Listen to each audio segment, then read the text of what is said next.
SV6 news కు స్వాగతం. ముందుగా హెడ్లైన్స్. ఒక్క చొరబాటుదారుని కూడా ఉపేక్షించాం అమిత్ షా. వార్ధాలో జగన్నాథ విగ్రహాన్ని కొనుగోలు చేసిన ప్రధాని మోదీ. పీఎం విశ్వకర్మ ప్రదర్శనలో యూపీఐ చెల్లింపు.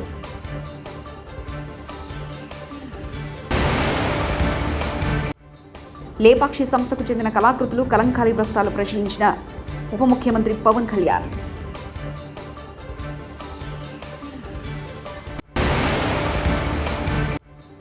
తెలంగాణ హైడ్రాపై కేబినెట్లో ఎలాంటి నిర్ణయం తీసుకోబోతున్నారు? భయంకరమైన నమ్మలేని నిజం. చిలుకూరు ఆలయ ప్రధాన అర్చకుడు రంగరాజు. స్వామివారి ప్రసాదాల్లో కల్తీ జరగడం విచారకరం. రమణ దీక్షలు. హేమంత్ సోరెన్ ప్రభుత్వం అవినీతిమయమని కేంద్ర హోంశాఖ మంత్రి అమిత్ షా అన్నారు. రైతులకు దన్నుగా నిలిచి ఉద్యోగ అవకాశాలను కల్పించే ప్రభుత్వానికి ప్రజలు ఎన్నుకోవాలని కోరారు. బీజేపీ అధికారంలోకి వస్తే జార్ఖండ్లో ఒక చొరబాటుదారుని కూడా ఉపేక్షించేది లేదని స్పష్టం చేశారు. జార్ఖండ్లో 2024 ఎన్నికలకు సంబంధించి బీజేపీ పరివర్తన ర్యాలీని హోంమంత్రి శుక్రవారం నాడు ప్రారంభించారు. ఇక్కడి నుంచి మొదలైన పరివర్తన యాత్ర రాబోయే రోజుల్లో ప్రతి గ్రామానికి ఇంటింటికి చేరుకుందని చెప్పారు. జేఎంఎం కాంగ్రెస్ స్థానంలో బీజేపీ ప్రభుత్వాన్ని తీసుకురావడంతోనే మార్పు జరిగినట్లు కాదని, అవినీతి ప్రభుత్వాన్ని తొలగించి అవినీతి అడ్డుకోట వేసే ప్రభుత్వాన్ని తెచ్చుకోవాలన్నారు. చొరబాటుదారుల చేతిలో గిరిజన యువతులు సంస్కృతి తల్లడిల్లుతుందని అన్నారు. రైతులు స్థానికంగా ఉపాధి కల్పించే ప్రభుత్వానికి మద్దతు ఇవ్వాలని పిలుపునిచ్చారు. నరేంద్ర మోదీ ప్రభుత్వం రైతులకు దన్నుగా నిలుస్తుందని, రైతుల ఆదాయం పెరిగేందుకు చర్యలు తీసుకుంటుందని చెప్పారు. గిరిజన యువతి యువకులు ఉద్యోగం కోసం దేశంలోని వేరే ప్రాంతాలకు వెళ్లకుండా స్థానికంగానే ఉపాధి అవకాశాలు కల్పిస్తామని ఆయన భరోసా ఇచ్చారు. జార్ఖండ్కు నీళ్లు వదిలే క్రమంలో పశ్చిమ బెంగాల్లో పలు జలాలను వరద నీరు ముంచెత్తడంతో దామోదర వ్యాలీ కార్పొరేషన్ వ్యవహరించిన తీరుపై ఆ రాష్ట్ర ముఖ్యమంత్రి మమతా బెనర్జీ నిప్పులు చెరిగారు. జార్ఖండ్ను రక్షించడం కోసం కేంద్ర ప్రభుత్వ ఆధ్వర్యంలోని దామోదర వ్యాలీ కార్పొరేషన్ ఈ విధంగా వ్యవహరించడం వల్లే వరద నీరు రాష్ట్రానికి పోటెత్తిందన్నారు. అవసరమైతే దామోదర వ్యాలీ కార్పొరేషన్తో తెగదెంపులు చేసుకునేందుకు తాము సిద్ధంగా ఉన్నామని సీఎం మమతా స్పష్టం చేశారు. జాతీయ పీఎం విశ్వకర్మ కార్యక్రమంలో పాల్గొనేందుకు సెప్టెంబర్ 20న వార్ధా పర్యటన సందర్భంగా విశ్వకర్మ కళాకారుల కృషిని ప్రదర్శించే ప్రదర్శనను ప్రధాని మోదీ సందర్శించారు. సందర్శన సమయంలో పీఎం కూడా ఒక విశ్వకర్మ నుంచి భగవాన్ జగన్నాథ్ యొక్క కళాఖండాన్ని కొనుగోలు చేసి యూపీఐని ఉపయోగించి క్యూఆర్ కోడ్ ద్వారా అతనికి చెల్లించారు.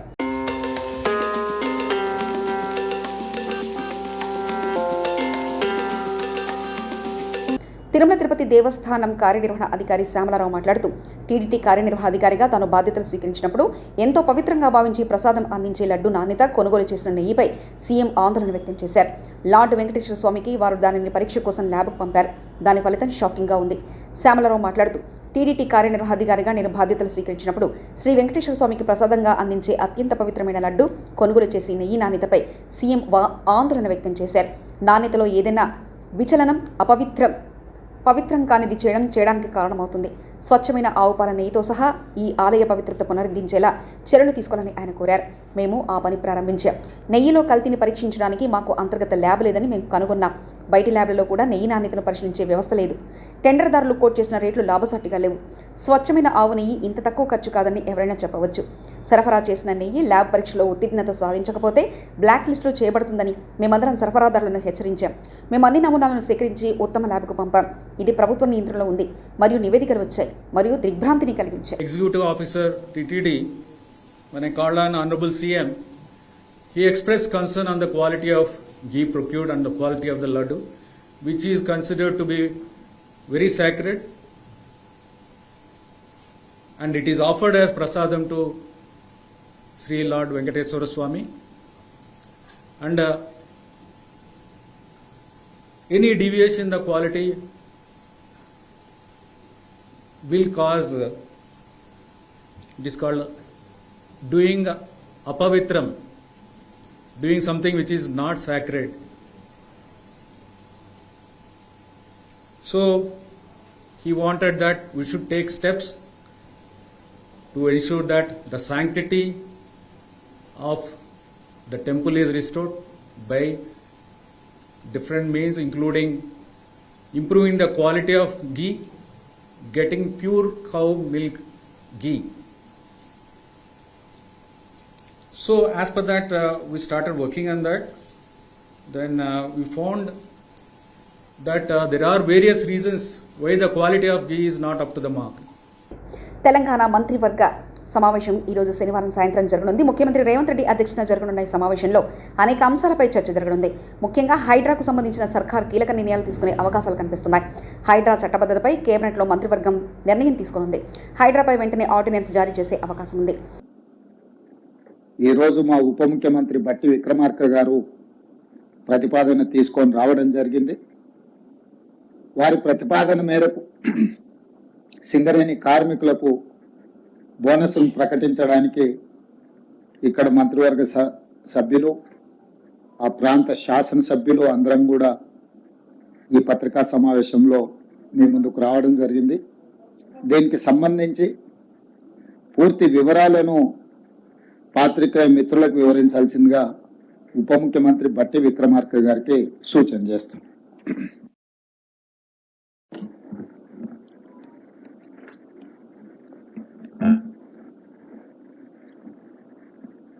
గౌరవ ముఖ్యమంత్రి గారికి,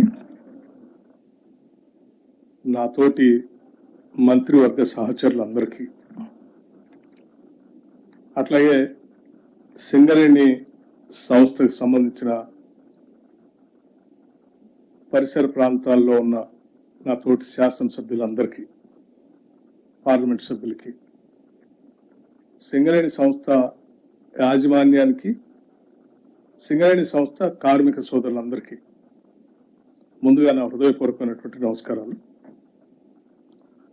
మనందరికీ తెలిసిందే, రాష్ట్ర ప్రభుత్వానికి, రాష్ట్రానికి తలమానికంగా ఉన్నటువంటి ప్రభుత్వ రంగ సంస్థ సింగరేణి సంస్థ. ఈ సంస్థ తిరుమల లడ్డూ ప్రసాదం కల్తీపై సమగ్ర విచారణ జరపాలని చిలుకూరు బాలాజీ ఆలయ ప్రధాన అర్చకులు రంగరాజన్ కోరారు. భయంకరమైనది, నమ్మలేని నిజమిది అని ఆయన వ్యాఖ్యానించారు. ప్రత్యక్ష వైకుంఠ క్షేత్రమైన తిరుమలలో ఇలాంటి ఘటనలు జరగడం బాధాకరమన్నారు. టెండరింగ్ ప్రక్రియ తప్పు అని విమర్శించారు. నిజానిజాలపై విచారణ చేపట్టాలని ఏపీ ప్రభుత్వాన్ని ఆయన కోరారు. ఈ మేరకు ఓ వీడియో సందేశాన్ని రంగరాజన్ విడుదల చేశారు. AP deputy CM Pawan Kalyan ఆకాంక్షిస్తున్నట్లు జాతీయ స్థాయిలో ధార్మిక పరిషత్ ఏర్పాటు చేస్తే ఇలాంటి దారుణాలకు అడ్డుకట్ట వేయనున్నారు. ఈ విషయాన్ని కేంద్రం దృష్టికి తీసుకెళ్లి తిరుమల పవిత్రతను కాపాడాలని ఆయన కోరారు. What has happened is, we have been already saying that the process of tendering, when you purchase items for the Swami, like the ingredients for laddu, you go for a lowest bidder. The moment you go for the lowest bidder, you are asking for trouble. In fact, the best cow ghee today cannot be less than 1,000 rupees per kg. How can a person quote 320 rupees? If somebody is quoting 320 rupees, I am not going exact amount value, but if he is quoting 320 rupees, every packet of that might be containing adulterated ghee. So it's a big hurting issue. Tirumala laddu వివాదంపై హిందీలో స్పందించిన BJP MP Bandi Sanjay. हिंदुओं का एक पवित्र धार्मिक क्षेत्र है. तिरुमला लड्डू को बहुत पवित्र प्रसाद माना जाता है. ऐसे लड्डू को अपवित्र करना एक मूर्खता है. ये अक्षम अपराध है. इसका कारण है कि पिछली सरकार के समय में टीटीडी బోర్డు ఏపీ ముఖ్యమంత్రి జనసేన అధినేత పవన్ కళ్యాణ్ తన కుమార్తె ఆద్య ముచ్చటను తీర్చారు. లేపాక్షి సంస్థ ప్రదర్శించిన కళాకృతులను పవన్ కళ్యాణ్ ఆయన కుమార్తె ఆద్య తిలకించారు. అందులో కలంకారీ వస్త్రంతో చేసిన బ్యాగు, కొయ్య బొమ్మలు చూసి ఆద్య ముచ్చటపడ్డారు. కూతురి ఆసక్తిగా పరిచిన పవన్ వెంటనే ఆ కళాకృతులను కొనుగోలు చేశారు. వివిధ రకాల బ్యాగులు, బొమ్మలు కొనుగోలు చేసి తన కుమార్తెకు కానుకగా పవన్ కళ్యాణ్ ఇచ్చారు.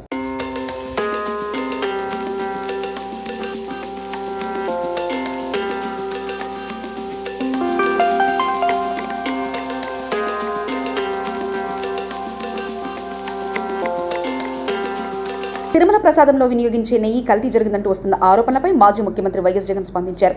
డైవర్షన్ పాలిటిక్స్లో భాగంగా తప్పుడు ఆరోపణలు చేస్తున్నారంటూ ఖండించారు. ఇక సీఎం ఇలా అబద్ధాలు ప్రచారం చేయడం ఏంటని ప్రశ్నించారు. భక్తుల మనోభావాలతో ఆడుకోవడం ధర్మమేనా అంటూ నిలదీశారు. శుక్రవారం నాడు మీడియాతో మాట్లాడిన జగన్ తిరుమల లడ్డు ప్రసాదానికి వినియోగించే నెయ్యి కల్తీ జరిగినట్లు 100 రోజుల తర్వాత ఎందుకు బయటకు వచ్చిందని ప్రశ్నించారు. చంద్రబాబు సీఎంగా ఉన్న సమయంలో కల్తీ జరిగినట్లు తేలిందన్నారు. దశాబ్దాలుగా లడ్డు తయారీ విధానంలో ఒకే విధంగా ప్రక్రియ కొనసాగుతుందని ఆయన తెలిపారు. శాంపుల్స్ తీసుకున్నారు అంటే ఎవరు ముఖ్యమంత్రి, ఎవరి హయాంలో ఇది? చంద్రబాబు నాయుడు గారు సాక్షాత్తుగా ముఖ్యమంత్రిగా ఉన్న హయాంలో. ఆయన జూన్ 4న ఎన్నికల్లో రిజల్ట్స్ అయినాయి. జూలై 12 ఆయనే ముఖ్యమంత్రి. ఆయన ముఖ్యమంత్రిగా ఉండగా శాంపుల్స్ జూలై 12వ తారీఖున శాంపుల్స్ తీసుకున్నారు. వచ్చిన ట్యాంకర్, ఒక ట్యాంకర్ తిరుపతికి ఆ టైంలో వస్తే, ఈ నెయ్యి సప్లై చేసే ట్యాంకర్ వస్తే దాంట్లో నుంచి శాంపుల్స్ తీసుకున్నారు. ఈ శాంపుల్ను 17వ తారీఖున 17న అంటే వాళ్ళ టెస్టులన్నీ చేసి, ఆ 3 టెస్టులు అక్కడే వాళ్ళు చేస్తారు. చేసిన ఆ టెస్టులు సరిగ్గా రాలేదు కాబట్టి ఆ శాంపుల్స్ను 17వ తారీఖున NDDBకి పంపించినారు, నేషనల్ డైరీ డెవలప్మెంట్ బోర్డుకు. వాళ్ళు 23వ తారీఖున రిపోర్ట్ ఇచ్చినారు.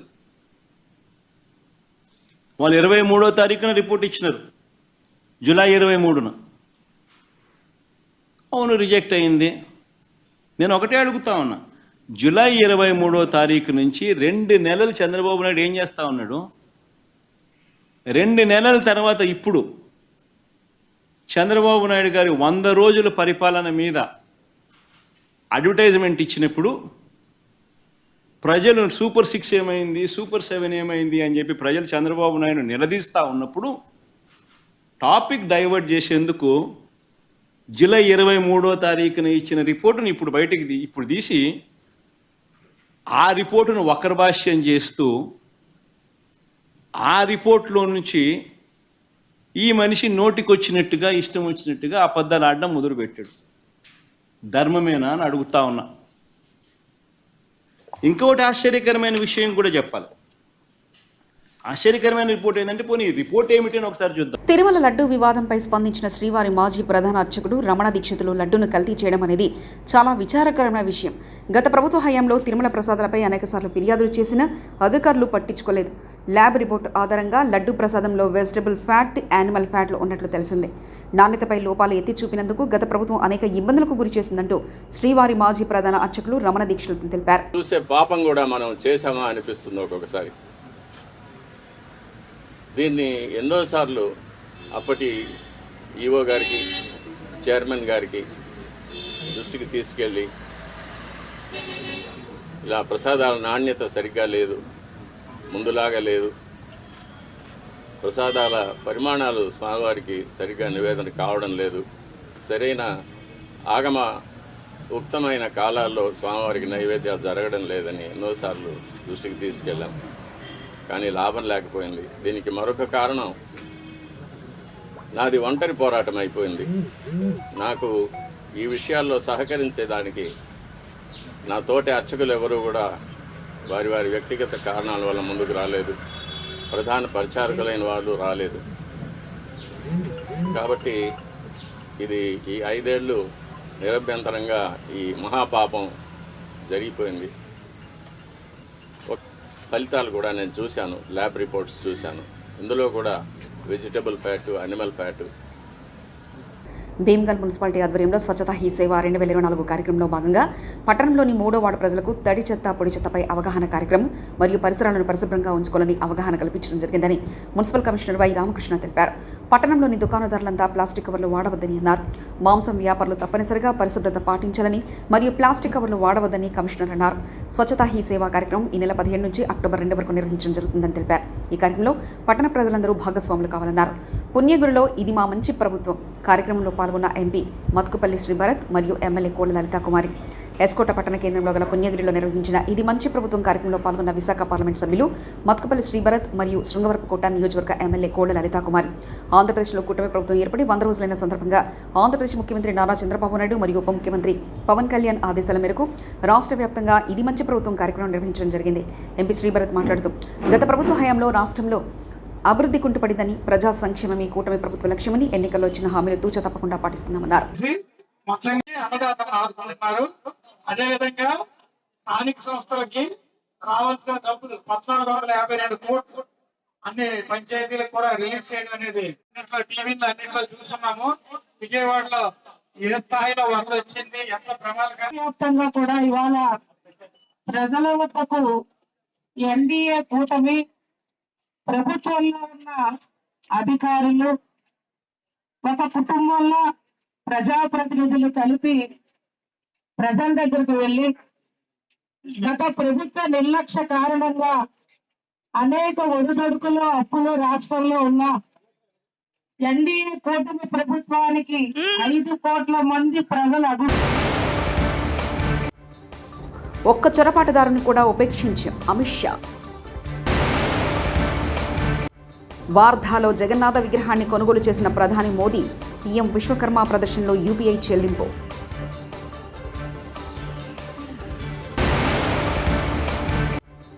లేపాక్షి సంస్థకు చెందిన కళాకృతులు, కలంకారీ వస్త్రాలు పరిశీలించిన ఉప ముఖ్యమంత్రి పవన్ కళ్యాణ్.